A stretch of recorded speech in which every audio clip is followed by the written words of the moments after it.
The Insta360 ONE RS 1" is still considered by many to be the best 360 camera in the consumer sector, simply because it's the only 360 camera that has 1" sensors, so two fairly large sensors. Of course, this has advantages in many respects, especially in poor lighting conditions. As you can see here, this leads to a fairly large body and huge lenses. The question now is whether the X5, with its new sensors and the pure video mode, is now also the best 360 camera available in low light. Today I'm mainly showing you comparison shots in low light. There is no reason to choose the ONE RS 1" for shooting in good lighting conditions and in daylight. The X5 is not only cheaper, it has a higher resolution, is more user-friendly and has many more features than the ONE RS 1". However, it's not so clear for shooting in low light, because here the larger sensors are an advantage, at least in theory. So is the ONE RS 1" still the best choice for 360 shots in low light in 2025?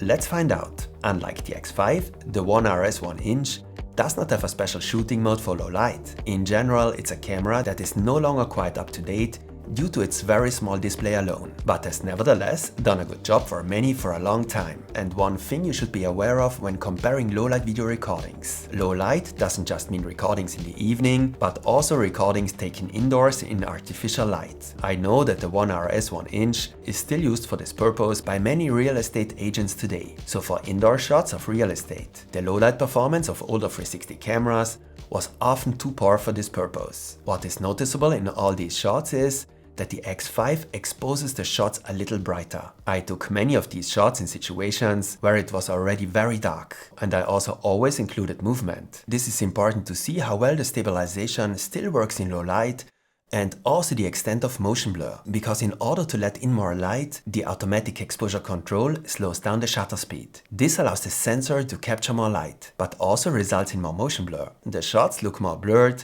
less sharp, and the stabilization is also worse. I had actually expected the ONE RS to be able to beat the X5, simply because of the significantly larger sensors, but that's not the case. I don't know how Insta360 managed to do this, but the X5's footage looks better in almost every respect. It looks much clearer and is also better stabilized. It doesn't have as much motion blur, so the details are better preserved. And the darker it gets, the greater the difference. The X5 can handle very dark lighting conditions visibly better than the ONE RS. The shots from the X5 also have visibly less image noise in these situations. This is perhaps not so easy to assess on YouTube, as some of the image noise is lost through compression. The only thing that can perhaps be said is that the sky has significantly more blue tones in the X5's shots. After all, it's the blue hour, but that can of course be a matter of taste. In my opinion, there is no longer any reason to buy the ONE RS 1".